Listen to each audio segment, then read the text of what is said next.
Story 1. The Thing in the Drainage Tunnel. This happened last summer, during one of the worst storms we'd had in years. I live in a small town in Kentucky. Not exactly the kind of place that makes the news unless a tornado touches down or someone wins the lottery. I work for the county doing road maintenance, mostly boring stuff like clearing debris, checking drainage systems, filling potholes, that kind of thing. I don't mind it though. I like working alone. Anyway, one night in late July, we got hit with this massive thunderstorm, the kind that rolls in without warning and turns daylight into near darkness in minutes. I remember sitting on my porch after dinner watching the clouds boil up over the fields. The thunder started rumbling, and within minutes, rain was slamming down in sheets so thick I couldn't see the end of my driveway. About an hour into it, my supervisor called. A few of the storm drains along County Road 17 had overflowed and were flooding the intersection. He asked if I could head out and check it since I lived closest. I honestly didn't want to, but when you're on call, you're on call. I grabbed my rain jacket, flashlight, and the county truck keys, then set out into the storm. The roads were mostly empty except for a few cars pulled off with their hazards blinking. I could barely see through the windshield, even with the wipers on max. The sound of rain on the metal roof of the truck was deafening, and every few seconds the sky would explode with white light. When I got to the intersection, I saw right away what the issue was. The culvert under the road was completely flooded. Water was pooling so deep it was washing across both lanes. The drainage ditch next to it was roaring like a river. I parked on the shoulder and waded out, water nearly up to my knees. My flashlight beam cut through the rain and caught the mouth of the concrete tunnel that fed under the road. It was half submerged and clogged with debris, branches, leaves, and what looked like a plastic tarp. I knelt down, trying to pull some of it loose with my gloved hands, but the current was too strong. I figured I'd come back with the rake extension, so I turned back toward the truck. That's when I heard it. At first, I thought it was just the echo of thunder, or maybe the sound of the water slapping against the concrete. But then I realized it was a voice, muffled but unmistakably human. A low, drawn-out moan coming from inside the tunnel. I froze. The rain kept hammering down, and the thunder rolled again. But between the cracks of sound, I could still hear it. It wasn't a shout for help. It sounded wrong, like someone trying to speak underwater. I called out, "Hello?" But my own voice was swallowed by the storm. I took a few steps closer, shining my light straight into the tunnel. The beam caught the swirling water and the slick concrete walls stretching back maybe 30 feet before curving out of sight. I didn't see anyone, but I heard the sound again. Closer this time, almost like a gurgling breath. Against my better judgment, I crouched down and tried to peer further in. The rainwater running into the drain splashed against my boots. For a split second, I saw something move in there. Something pale, just under the surface, drifting slowly toward me. At first, I thought it was a trash bag or maybe a piece of cloth, but then it broke the surface and I saw what looked like a hand. It was small, human-shaped, but the fingers were too long, almost webbed together by strands of debris. Before I could process what I was seeing, the thing twitched and slipped back under the water, vanishing into the darkness of the tunnel. I stumbled backward, nearly losing my footing in the rushing water. I remember feeling this deep, gut-level dread like I wasn't supposed to be there. The logical part of my brain tried to tell me it was just a body or even an animal, but something about how it moved. It wasn't right. I ran back to the truck and radioed in what I'd seen. Told dispatch I thought there might be a person trapped in the drainage tunnel. They sent out the volunteer fire department and a couple of deputies. It took them about 20 minutes to get there, and by that time the rain had started to ease up a little. When they arrived, the tunnel was still full of water, but it had gone down enough that you could see inside a few more feet. They ran lights, extended poles, even lowered a camera. But they didn't find anyone. No body, no clothing, nothing. I was standing by the truck the whole time, trying not to look like a fool for calling it in, when one of the firefighters yelled that they'd found something wedged near the tunnel bend. They pulled it out. It was a soaked, half-rotten stuffed bear. The thing must have been there for weeks, maybe months. That was the official explanation. They said the movement I saw was probably debris getting caught in the current, and the voice was just echoing water pressure in the tunnel. I didn't argue. I wanted to believe that. But later that night, around 2 a.m, I woke up to the sound of rain again. Not heavy this time, just a soft drizzle. Still, I couldn't sleep. I kept thinking about that hand, the way it had moved, the sound it made. I got up, poured a glass of water, and sat by the kitchen window, watching lightning flicker in the distance. Then, just as another flash lit up the yard, I saw movement near the ditch across the road. A shape, low to the ground, crawling. It moved slowly toward the culvert entrance, then stopped and lifted its head. Even through the rain, I could see it was pale, slick, and hairless. The shape of a person, but wrong. thin and elongated like it had been stretched out. I blinked and it was gone. I didn't go outside. I didn't even move. I just sat there frozen until the storm passed completely.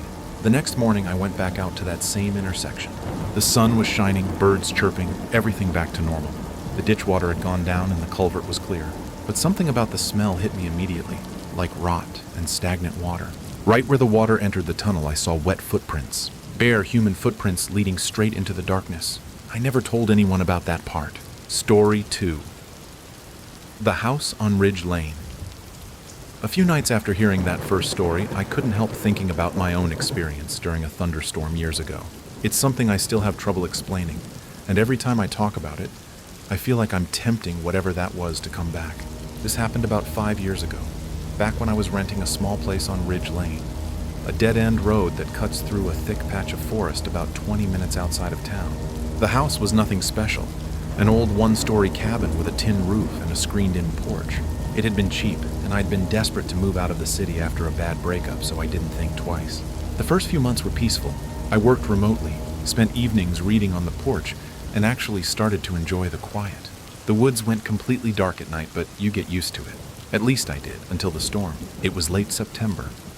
One of those nights when the air feels heavy, like the whole world is holding its breath before the sky finally cracks open. Around 11, lightning started flickering in the distance. I remember the sound of the wind sliding through the trees, a low hum that grew into a roar. Then the rain came. Within minutes, it was pounding so hard on the tin roof I couldn't hear the TV. The whole cabin seemed to tremble with every thunderclap. I went around checking the windows, making sure they were latched tight, when I noticed something odd. Through the back window, I could see flashes of light deeper in the woods. Small, white bursts that didn't match the rhythm of the lightning overhead. They were too low to the ground, too steady. At first, I thought maybe someone was out there with a flashlight. Maybe kids from the next property over. But the nearest neighbor was half a mile away. I watched for a while, trying to convince myself it was nothing, but then I saw movement between the trees. A figure. It wasn't walking exactly. It was swaying, almost gliding, moving closer every few flashes of lightning. I turned off the inside lights so I could see better, and for a moment, the woods went pitch black. Then a streak of lightning lit everything up like daylight. The figure was standing at the edge of the tree line now, and it was facing the house. Something about it didn't make sense. The shape looked human, but its proportions were wrong. Its arms hung too low, and its head tilted to the side like it didn't know how to hold itself upright. The next thunderclap shook the walls, and I ducked back from the window, my heart racing. I wanted to call someone, anyone, but I didn't even know what I'd say. Instead, I just stood there in the dark, watching the rain blur down the glass. For a few minutes, there was nothing but wind and thunder. I started to think maybe I'd imagined it. Then came the knock. It wasn't on the door, it was on the window. 3 slow, deliberate taps. I nearly dropped my phone. I forced myself to look, but there was nothing there. Just my own reflection and the shimmer of lightning in the distance. Still, I was done pretending to be brave. I grabbed the baseball bat I kept by the bed, locked myself in the bedroom, and waited for morning.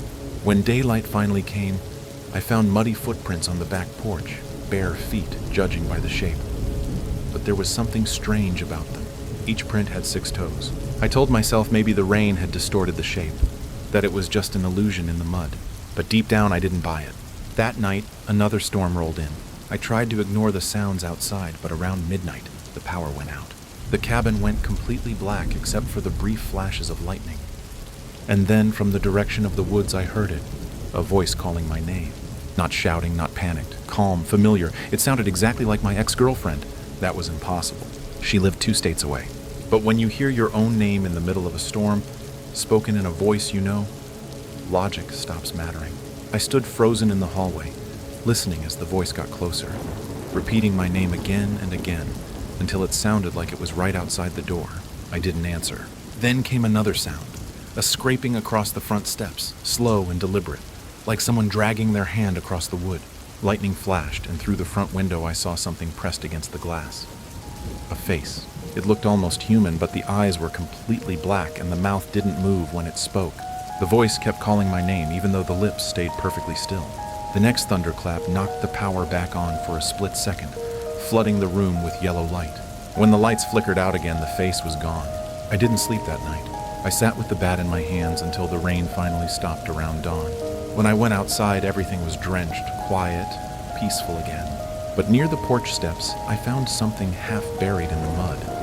A small piece of wood, carved crudely into the shape of a human face. 6 scratches were etched across its forehead. I moved out 2 days later. The landlord never believed a word of it, but sometimes, during heavy rain, I swear I still hear that same voice calling my name from somewhere just beyond the thunder. Story 3, The Voice in the Static. That last story reminded me of something my uncle went through years ago. He used to tell it every now and then after a few beers, and even though we all thought he was just exaggerating, the look in his eyes said otherwise. He swore this happened exactly the way he described it. He was working as a nighttime security guard at a local radio station just outside of town. It wasn't a big operation, mostly automated broadcasts and pre-recorded shows, but someone had to be there after hours to keep an eye on things and handle emergency alerts. The place was small. 1 main studio, a narrow hallway, a tiny office, and the transmission tower out back. On quiet nights, all you'd hear was the low hum of the servers and the occasional crackle of static coming through the monitors. One night in early April, a thunderstorm rolled through. One of those long, endless downpours that seemed to swallow the whole sky. Lightning was striking so close that the lights in the building flickered every few seconds. He told me it felt like the storm was sitting right on top of them, refusing to move on. Around midnight, one of the monitors started picking up interference. Normally that wasn't a big deal. Storms always mess with the signal, but this time it wasn't the usual static. It sounded rhythmic, almost patterned, like someone whispering behind the noise. He adjusted the dials, thinking it was cross-frequency bleed or a feedback loop. But the longer he listened, the clearer it got. There were words in it. At first, he could only make out fragments. Can you hear me? Help. Alone.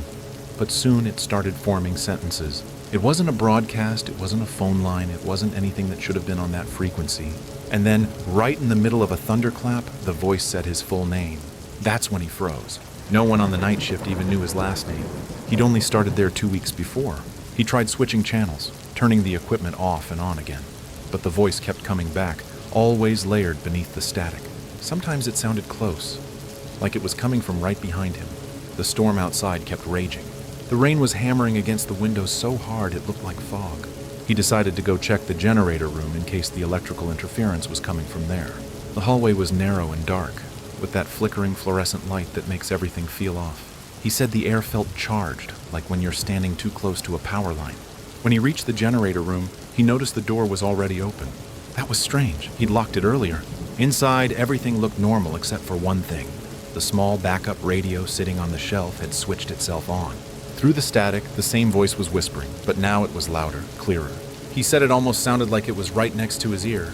Then the power cut out completely. For a few seconds, there was nothing but darkness, the smell of ozone, and the faint sound of rain leaking through the roof. And then, in that darkness, he heard footsteps behind him, slow, deliberate steps on the concrete floor. He turned around, shining his flashlight.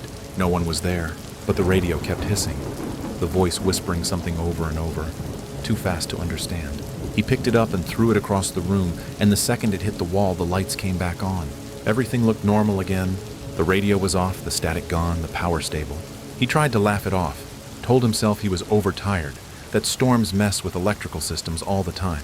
But when he went back to the main office, there was a piece of paper sitting on the desk that hadn't been there before. It was a printout from one of the system logs, the kind that records every broadcast and transmission the station sends out. The last entry on the page had a timestamp of exactly when the lights had gone out, and the line read, "Transmission complete." He quit a week later. To this day, he refuses to work nights or anywhere near a radio tower when it rains. I used to think it was just one of his stories to scare us. But a few years ago, I was driving home during another thunderstorm, scanning through radio stations just to stay awake. And for a few seconds, in between channels, I swear I heard the same voice whispering through the static, my own name. If you've made it this far, you're a legend.